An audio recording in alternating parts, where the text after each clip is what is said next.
Alright, it is finally time to go through the red door and into the class trial. But before we go off and do that, I want to go off and explain one of my 6 theories, or all 6 of them, that is. 1. I believe that Hagakure may be the killer. Not 100% sure, but we still have some evidence to prove he is or not. 2.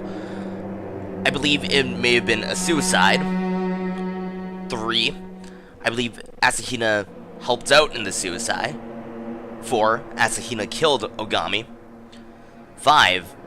Ogami, Hagakure, and Asahina all partook in, you know, pretty much killing frickin' Ogami.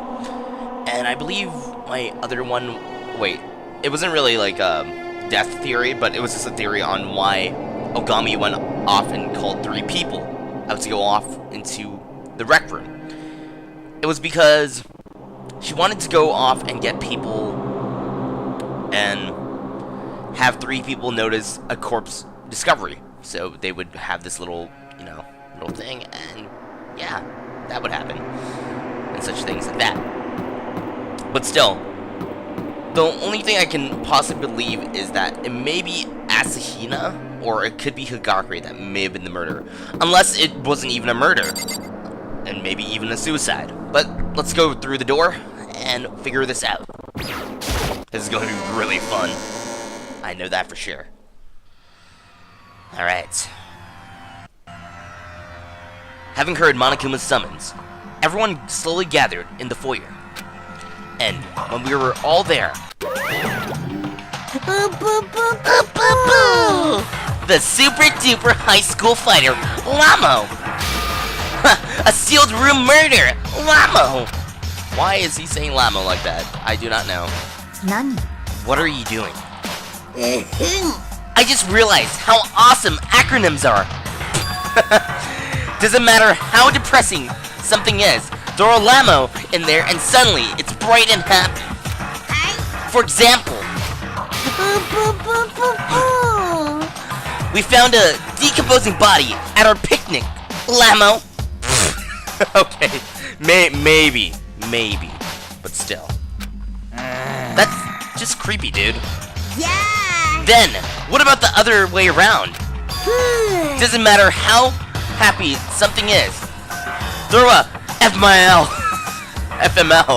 in there and suddenly it's dark and depressing. For example, I hope I can make a whole bunch of friends. Fuck my life. You're so right. That is sad, dude.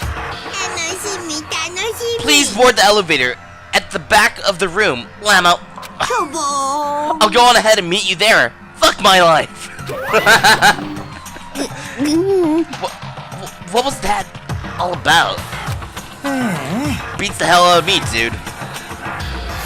Say, the ones who beat the hell out of Sakura. How can you be so happy-go-lucky, knowing you've killed another human being? I'm not really all that happy-go-lucky. And anywho, I didn't kill anyone either, dude. I'm innocent. Don't you call me a murderer. Oh, really? Either way, we'll know soon enough. There's no changing the fact that someone among us is the culprit. The culprit. The one who killed Ogami. She was stronger than any of us. And yet her murderer actually got here. Is here. Somewhere in this room? Well, if you think about it, the only person that would actually be able to capably kill Sakura would be herself, since we found like a little puddle stain of blood. So that means it probably came from her, since we found this bottle of, what do you call it? Bottle of medicines and proteins and such. And usually overdosing will cause the person to, you know, upchuck some blood and such things like that. And we need to figure out who actually, you know, hit the body on her head. Or not the body, the bottle on her head. But let's go talk to Hagakure first. First the Justice Robo crap, and now this? Seriously, I didn't kill anyone, dude! We'll see about that. There's so much fucking evidence on you, but we'll never know until we actually get things done. There's no changing the fact that someone among us is the culprit. Okay, so now... Oh no! I didn't mean to go! Well, whatever. It's time to go and put this case to rest. With my own words at my back, I took a step toward the elevator.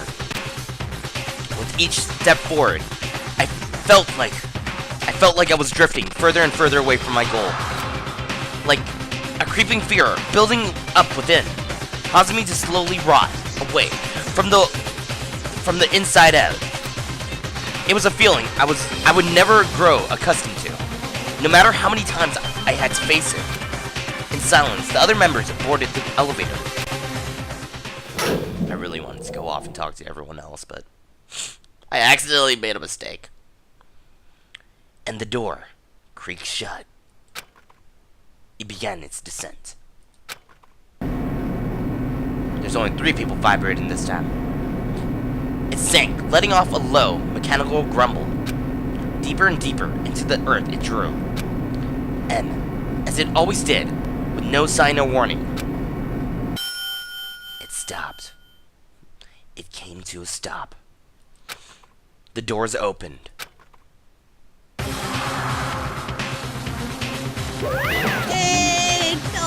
Well, it looks like we're down to 6.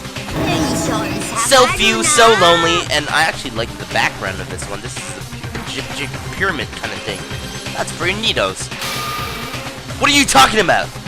It's all your fault. Is it going to be even lonelier after this class trial? Or is it going to be the end of the academic coliseum? Well, let's get this party started. Go find a seat with your name on it. Fine, fine, and fine. And then, for the 4th time, the curtain rose on. A trial for life and judgment of death. Deception in life and treachery in death. Betrayal for life and betrayal for death. The riddles of life and the mystery of death. Justification for life and rationalization of death. Faith in life and the trust in death. The class trial to live, or the class trial to die! Let's save it up. Let's put it over here, and good. Alright, I guess it's time to go through our Electro ID and observe everything we possibly have. So, let's go into your ammunition and look at everything. Monokuma file number 4. Victim, Sakura Ogami. Time of death, approximately noon. The corpse was discovered in the recreation room on the 3rd floor of the school zone. The victim appears to have been struck over the head with great force. Aside from that, there are no other obvious external wounds. However, the victim did vomit a considerable volume of blood. Okay, rec room door. A chair was placed against the rec room door from the inside, preventing the door from being opened.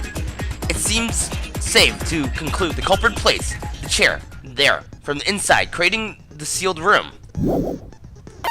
Ogami's body. Ogami spent her last breath, slumped forward on the couch in the rec room. There are traces of bloody vomit visible on her mouth, but due to the lack of an obviously related external wound, the reason remains unknown. It's pretty obvious, Nagi, but still. Magazine rack, bloodstain. A puddle of blood was found on the floor in the front of the magazine rack in the rec room. It is believed to belong to Ogami.